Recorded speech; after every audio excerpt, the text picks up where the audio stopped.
Hello, YouTubers, friends, compatriots, bootlicker, shells, debt slaves, horse, peasants, vassals, minions, meat sacks. I'm a Useful Idiot. Welcome.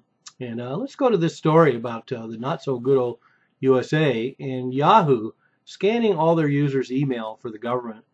And one thing I'm struck by, of course, is the fact that it really didn't even get much legs. The story a few years ago would have been outrageous, but now it's only outrageous to probably the activist community.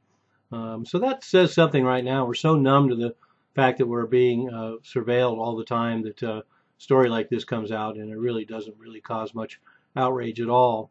And it should, because one of the things that's at the core of this is there was a big argument before about surveillance when the NSA was cornered, and there was hearings and there was discussions about the fact that they were collecting bulk data and that they weren't actually looking at individual emails. And of course, we knew all along that wasn't true, but still, the fact is they were maintaining that they were collecting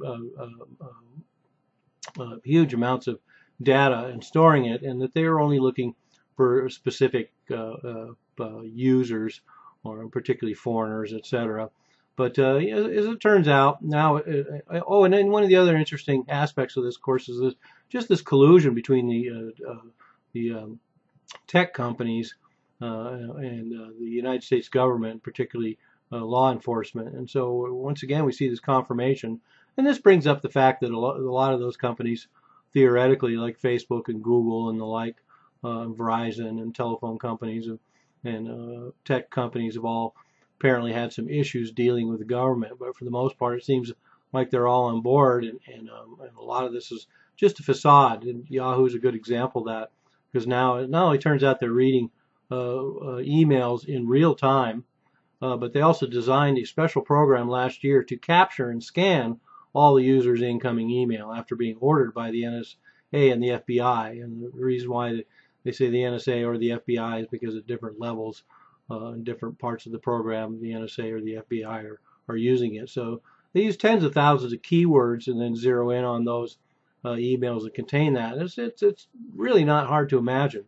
I know for a fact that I've sent emails through, and I'll talk about shaving, or I'll talk about my character Rusty Shaver, and the next thing I know, I'll be getting targeted advertising emails and spam about shavers and shaving and the like. So I'm not surprised that they have these systems of trip words. They use them for all kinds of things, but the fact that now their government and NSA is using these to check people's emails in real time is actually a pretty big deal. And so privacy and civil rights are just civil liberties are just becoming dead. And like I say, we're getting numb to how much surveillance there is, and now something like this happens, and it barely even causes a ripple. So anyway, we can guarantee that probably other companies are doing this as well, because as I often said, if one's doing it, then others are doing it. And so the way they do this too is they send a classified edict to the legal team of the company, and so that's one of the reasons why a lot of this stuff doesn't come out. It's all done behind closed doors, and well, it should be. But anyway, there we go. A pretty staggering story and revelation about corporate government partnership and surveillance and spying on Americans. And I think the real story here is not even so much the fact that we're getting spied on to this level. It's the fact that we're getting spied onto this level, and people seem to care less and less. We're just getting numb to it.